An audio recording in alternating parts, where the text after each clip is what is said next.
Man coverage is one of the most annoying things you go up against in Madden 26, specifically press man coverage. But in the next 6 minutes, I'm going to break down the biggest tips that you need to know to make sure you destroy man coverage every time you go up against it. I spent the past 6 years of my life playing Madden at the highest levels, where I've got to travel the country and win tens of thousands of dollars while even teaching this game at the highest level. So I'm taking everything I've learned from that and I'm giving it to you here in this video. So let's get into it. Now pay attention to St. Brown on this play. We're going up against press man, and when I snap this ball, he is going to get pressed. Now he might still get open, but he got pressed, his route got disrupted. That's one of the biggest issues against press man coverage. Now who's somebody who can't get pressed?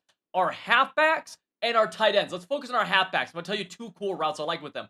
One is the speed in route. Check this route right there. The speed in is called a speed in because it cuts it very fast. This is different than a hot routed in route where we go wire triangle, select him, go in route.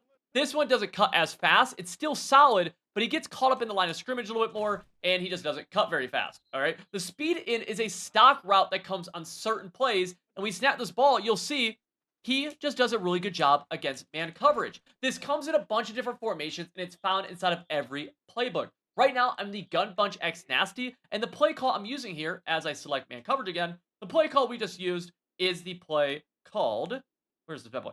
Drive Y corner. You see that stock in play art.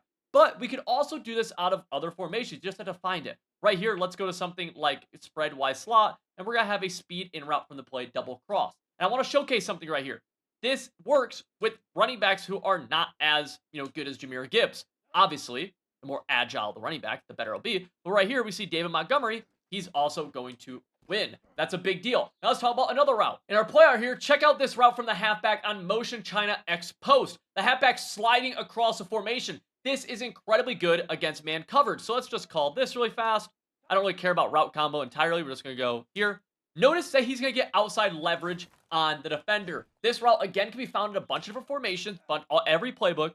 And he just does a great job getting leverage, right? He's not going to win every single time. I want to point that out. But no route always does. And it's important to know because the next route I want to talk about is going to be going to our tight end.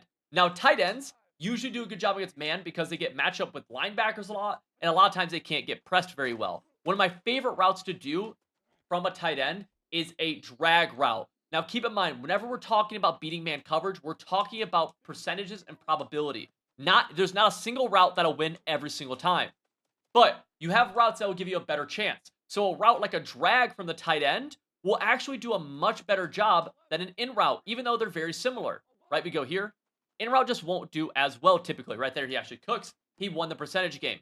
Routes from the tight end that cut over the middle usually will kill man coverage. And if you combine your halfback going one direction with your tight end going the other, a lot of times the man coverage is going to give one of them up. We want to make sure we're using these guys in our plays because that's two different players who will consistently win against man, at least at a high percentage. Now, obviously, we have more than just tight ends and halfbacks on the field. Typically, you could run a formation. So we need other good man-beating routes. So I'm going to give you some from wide receivers that'll usually do a good job. Again, everything is percentage-based. One, drags, especially if we can go like drags going in opposite directions, creating a mesh concept, because these drags will a lot of times bump into each other and they get just barely a step where you're able to throw it, catch it, and get yards after the catch. The next thing I like a ton are going to be slant routes, okay? I don't like these as much as drags, but they can do a pretty good job. Right here you see JMO able to get open. This can work on either side of the field, and you're able to do a good job. You can even go something as crazy as double slants. Right here, we'll just go double slants. This isn't like the best route combo ever. And you'll see we're able to get Y open. Notice B was bagged, just percentage based, okay? So slants and drags are great ones. Remember, we can combine these with really good halfback and tight end routes. Let me show you what I mean. So let's say we want to utilize that really good halfback speed in from earlier. Well, we could have a drag coming back across, even from the tight end. Now, on an outside wide receiver, I might go a stemmed up curl route. This is a little bit riskier, but it does a good job sometimes. I always like to have a route that's attacking deep, but I like to have them cut fast. So like a post route that cuts kind of fast but goes deep is a good idea, in my opinion, against man coverage in case they get too aggressive with their safeties. They need to have help over top, and we need to push them back, all right? So we have drags underneath. Deep curl routes good. Then I like deep in routes as well. These can be big hitters. So we watch like RB right here. He gets open. We're able to throw him against press man. They will get pressed, but they can get open deep downfield. For some reason, deep in routes, when you custom stem them up, that's holding left bumper, by the way, and going up on the D-pad a few times. Notice that in route is up the field now. And here, we'll just do something like this. There's our play. There's a deep in route. This is a good man beater, right? We'll actually see if we can throw this curl route. Run the cut. Curls are good. You have to hold on to it in traffic, but a good route. The next thing we have to talk about, and I see so many people get this wrong, is you have to be passing with leverage. Notice right there, I just threw a pick. But if we watch a replay, I actually threw that ball behind my player.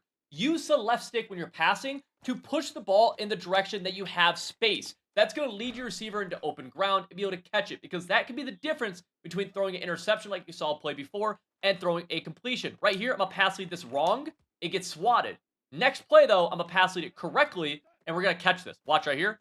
Boom. Tight coverage. We pass lead it correctly by pushing that left stick. Just push it into open grass, and you'll be able to get open. If you got value from this, you'll love Civil.gg, where we have full offensive and defensive schemes that will teach you how to actually win more games. You can join over 2,000 members right now using our full game plans and get 30% off with code CIVIL30. Just click the link in the top description.